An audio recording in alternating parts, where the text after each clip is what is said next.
નમસ્કાર મિત્રો, education trend YouTube ચેનલમાં તમારું સ્વાગત છે। તો મિત્રો, આજના વિડીયોમાં આપણે ધોરણ 3ની પર્યાવરણ વિષયની જે જાન્યુઆરી મહિનામાં લેવાનારી એકમ કસોટી છે તેના માટેના પ્રેક્ટિસ પેપરનું સંપૂર્ણ સોલ્યુશન જોવાના છીએ। તો મિત્રો, વિડીયોને અંત સુધી પૂરો જુઓ એવી વિનંતી। અને જો તમે આપણી આ ચેનલ પર નવા છો તો ચેનલને સબસ્ક્રાઇબ કરી અને બાજુમાં આપેલું બેલ આઇકન દબાવી દેજો, જેથી કરીને મિત્રો તમને દરેક આવા એકમ કસોટીના પ્રેક્ટિસ પેપરના સોલ્યુશન આ ચેનલ પર સૌથી પ્રથમ મળી રહેશે। અને જેથી કરીને મિત્રો તમે જાન્યુઆરી મહિનામાં લેવાનારી એકમ કસોટીનું સરળતાથી સોલ્યુશન કરી શકશો। તો મિત્રો, જોઈએ ધોરણ 3ની પર્યાવરણ વિષયની એકમ કસોટીના પ્રેક્ટિસ પેપરનું સંપૂર્ણ વિગતવાર સોલ્યુશન। તો મિત્રો, ધોરણ 3 વિષય પર્યાવરણ કુલ ગુણ 25 માર્ક્સ રહેશે અને આ એકમ કસોટીના પ્રેક્ટિસ પેપરનો લખવાનો સમયગાળો 1 કલાકનો રહેશે। તો મિત્રો, જોઈએ પ્રશ્ન નંબર 1। નીચેના પ્રશ્નોના માંગ્યા મુજબ ઉત્તર લખો। તો મિત્રો, અહીંયા કેટલાક પ્રશ્નો આપેલા છે જેના માંગ્યા મુજબ ઉત્તર લખવાના રહેશે। તો જોઈએ અ, મૂળ કે જેનો ખોરાક તરીકે ઉપયોગ થાય છે તેના નામ આપો। તો મિત્રો, આ રીતે તમે નામ જણાવી શકો છો, જેમ કે ગાજર, બીટ, મૂળો, સુરણ ઉદાહરણ આપી શકો છો। તો બ, જોઈએ કે કાગડાને ઘડો શા માટે જોઈતો હતો? તો કાગડાને કોઠીબું ખાવાનું મન થયું અને કાગડો કોઠીબાને ચાંચ વડે ખાવા ગયો ત્યાં તો કોઠીબો બોલ્યો, બાપુ, આવી ગંદી ચાંચ વડે મને ન ખવાય, ક્યાંથી પાણી લઈને ચાંચ ધોઈ આવો? તો કાગડો ચાંચ ધોવા કૂવા પાસે ગયો અને પાણી માંગ્યું। કૂવાએ કહ્યું, પાણી જોઈતું હોય તો કુંભારને ત્યાંથી ઘડો લઈ આવ। તેથી કાગડાને ઘડો જોઈતો હતો। તો મિત્રો, આ રીતે તમારે જવાબ લખવાનો રહેશે। તો પ્રશ્ન નંબર 2 જોઈએ કે નીચેના પ્રશ્નોના માંગ્યા મુજબ ઉત્તર લખો। તો મિત્રો, તેના જવાબો લખવાના રહેશે। તો અહીંયા પ્રશ્ન અ આપેલો છે કે પાકા મકાનમાં રહેવાથી કયા કયા લાભ થાય છે? તો મિત્રો, આ પ્રશ્નના 2 માર્ક્સ છે। તો એના જવાબ જોઈએ કે પાકું મકાન આપણને ઠંડી, ગરમી અને વરસાદ સામે રક્ષણ આપે છે અને પાકા મકાનમાં આપણને ચોરી લૂંટફાટથી બીક રહેતી નથી।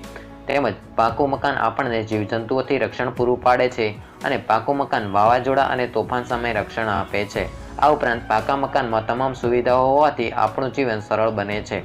તો મિત્રો, આગળનો પ્રશ્ન જોઈએ પ્રશ્ન નંબર 2 નો બ, પોસ્ટ ઓફિસમાં કયા કયા કામ થાય છે? તો મિત્રો, જે પોસ્ટ ઓફિસમાં કામ થતા હોય તે તમારે લખવાનું રહેશે। તો મિત્રો, વિડીયોમાં જોઈ અને તમે જવાબ લખી શકો છો કે ચીજ વસ્તુઓના પાર્સલ અને મની ઓર્ડર દ્વારા મોકલેલા રૂપિયા આપણા સગા સંબંધીઓ તથા મિત્રોને પહોંચાડવાનું કામ થાય છે।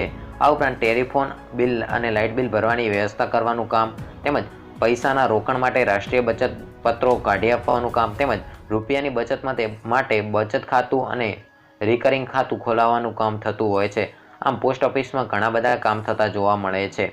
તો મિત્રો, આ રીતે તમે પ્રશ્નના વિગતવાર જવાબ લખી શકો છો।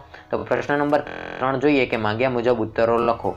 તો અ આપેલું છે કે તમારા વિસ્તારના કોઈ પ્રખ્યાત રમતવીરને જાણો છો? હા, તો તેઓનું નામ અને રમત અંગે લખો। તો એનો જવાબ લખી શકો કે હા, હું મારા વિસ્તારના પ્રખ્યાત રમતવીરને જાણું છું। તેમનું નામ રવિન્દ્ર જાડેજા છે। તેઓ ક્રિકેટની રમત સાથે સંકળાયેલા છે। તો બ, જોઈએ કે રમત રમવા ઉપરાંત તમને બીજું શું કરવું ગમે છે? તો એના 3 માર્ક્સ રહેશે। તો એનો જવાબ જોઈએ કે મને રમત રમવા ઉપરાંત બીજા ઘણા કામ કરવા ગમે છે, જેમ કે ભણવાનું, ટીવી જોવાનું, ગીત ગાવાનું, ચિત્ર દોરવાનું, ડાન્સ કરવાનું, વાંસળી વગાડવાનું, કરાટે, ખરીદી કરવાનું વગેરે જેવા કાર્યો કરવાનું ખૂબ જ ગમે છે। તો આગળનો પ્રશ્ન જોઈએ પ્રશ્ન નંબર 4। નીચેના પ્રશ્નોના માંગ્યા મુજબ ઉત્તર લખો। તો મિત્રો, અહીંયા કેટલાક પ્રશ્નો આપેલા છે જેના જવાબો તમારે લખવાના રહેશે। તો આ જોઈએ કે તમને પત્ર લખવો અથવા ફોન કરવો બંનેમાંથી શું પસંદ છે, કેમ? તો મિત્રો, તમને પત્ર લખવો પસંદ છે કે ફોન કરવો, તે બંનેમાંથી શું પસંદ છે તે લખવાનું રહેશે।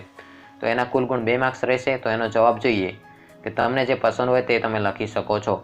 તો મને પત્ર લખવા કરતાં ફોન કરવાનું વધારે પસંદ છે, કારણ કે પત્ર પોસ્ટ ઓફિસ દ્વારા 2-3 દિવસ પછી પહોંચે છે, જ્યારે ફોન દ્વારા તરત જ સમાચારની આપ-લે થઈ શકે છે અને અતિ આવશ્યક બાબત હોય તો જ ફોન દ્વારા તરત જ તેનું નિરાકરણ લાવી શકાય છે અને પત્રની જેમ રાહ જોવી પડતી નથી।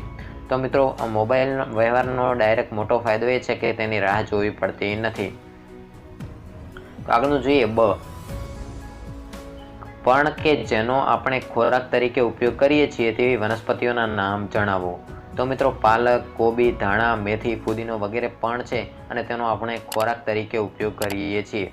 તો આગળનું જોઈએ ક, શું તમારા ઘરે માટીમાંથી બનાવેલા વાસણો છે? તો કે કયા કયા તેની તમારે લિસ્ટ બનાવવાનું રહેશે। તો તેની યાદી બનાવીશું। તો હા, મારા ઘરે માટીમાંથી બનાવેલા માટલા, કલાડી, કુડા, દીવડા વગેરે વાસણો છે। તો આ રીતે તમારે જવાબ લખવાનો રહેશે। તો મિત્રો આ આગળનો પ્રશ્ન જોઈએ, પ્રશ્ન નંબર 5, નીચેના પ્રશ્નોના ઉત્તર લખો। તો મિત્રો અહીંયા પ્રશ્ન નંબર 5નો અ આપેલો છે કે ભૂપેનના ઘરમાં રાત્રે દાદર કેમ લઈ લેવામાં આવતો હશે? તો એનો જવાબ લખી શકાય કે રાત્રિના સમયે કોઈ જીવજંતુ કે પ્રાણી ઘરમાં ન દાખલ ન થાય એટલા માટે દાદર અથવા સીડી લઈ લેવામાં આવતી હશે। બ જોઈએ કે ટિકિટ। તો મિત્રો પ્રશ્ન નંબર 5નો ક આપેલો છે કે કુંભારને ઘડો બનાવવા કઈ કઈ ચીજવસ્તુઓની જરૂર પડી? તો એનો જવાબ લખી શકાય કે કુંભારને ઘડો બનાવવા પાણી, માટી અને ચાકડાની જરૂર પડી હતી। તો મિત્રો આ રીતે તમે એકમ કસોટીના પ્રેક્ટિસ પેપરનું સોલ્યુશન સરળતાથી જાતે કરી શકો છો।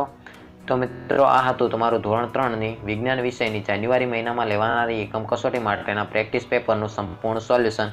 તો મિત્રો આશા રાખું છું કે આ સોલ્યુશન વિશે તમને સંપૂર્ણ રીતે વિગતવાર માહિતીનો ખ્યાલ આવી ગયો હશે। તો મિત્રો આજનો આ વિડીયો જો તમને ગમ્યો હોય તો માત્ર ને માત્ર વિડીયોને એક લાઇક કરી દેજો અને ચેનલને સબસ્ક્રાઇબ કરી દેજો।